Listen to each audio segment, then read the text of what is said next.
va, kas jau perskaitė, kas neperskaitė, tai atvykom į vietą, kur yra atveriamos žemyninės kopos. Ne? Girdėjo turbūt apie šį projektą, tai čia taip daugiau neigiamai jis nuskambėjo, bet dėl to, kad žmonės kai kurie nesupranta, apie ką tai yra, tai taip sutinku, vaizdas dabar atrodys kraupokai, atrodo kaip kirtavietė, tačiau visai taip nėra. Tai jeigu mes pažvelgtume į Dzūkiją per amžius, kokia jinai nebuvo visą laiką apsodinta plantaciniais miškais, kaip dabar yra. Buvo visą laiką atvirų buveinių su žemyninėmis kopomis.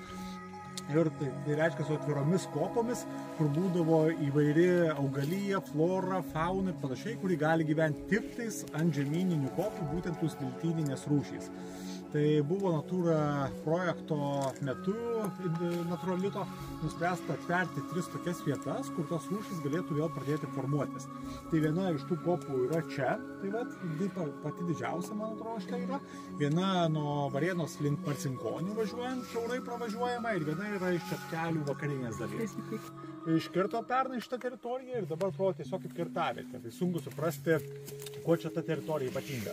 Tačiau dabar kiekvienais metais bus šienaujama. Šienaujama ta teritorija, visi kelmai, šakos išraunami, kol per kokius 5 metus, per 10 metų, sakykime, bus suformuota pieva, augmenija. Būtent tos smiltyninė augmenija, kur gali gyventi visos smiltyninės rūšys, tiek augalai, drugeliai, visokie lygiažvyniai žalčiai ir visa kita.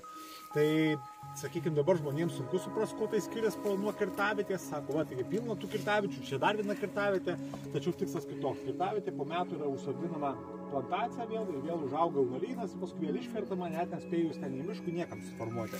O čia dabar visą laiką bus atvira žemyninė kopa, kuri bus prižiūrima, šienaujama ir tiesiog formuosis unikali buveinė, kokios Dzūkijoje buvo išnaikintos dėl plantacinių miškų pasodinimo.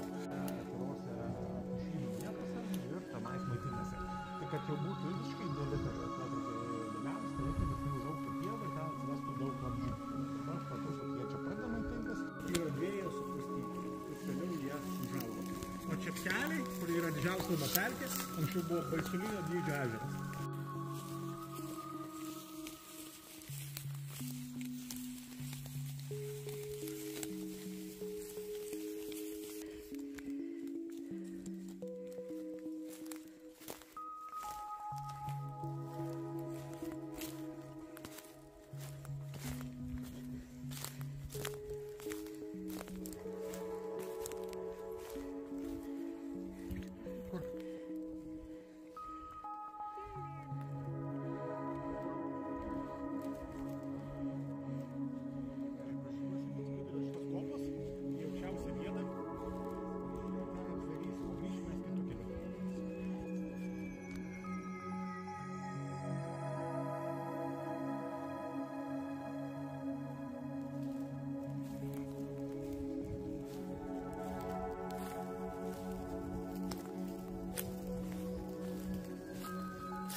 lygiai žvynių žaltys, ir paprastas gaturskosių žaltys, ir gluodenų, ir driežų gyvavedės. Vikrio čia nėra, bet gyvavedės, tai bent 4 rūšys roplių yra šitose kopose.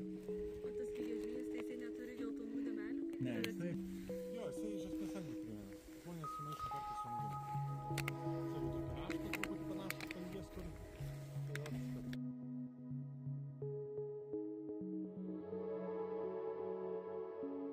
Jis yra biškai maskuojama, tokį turi kūną, praleidžia užsimaskavęs ant sausų karščių, kur jo pamatyti praktiškai neįmanoma. Tai va atlik. Skėsaklis.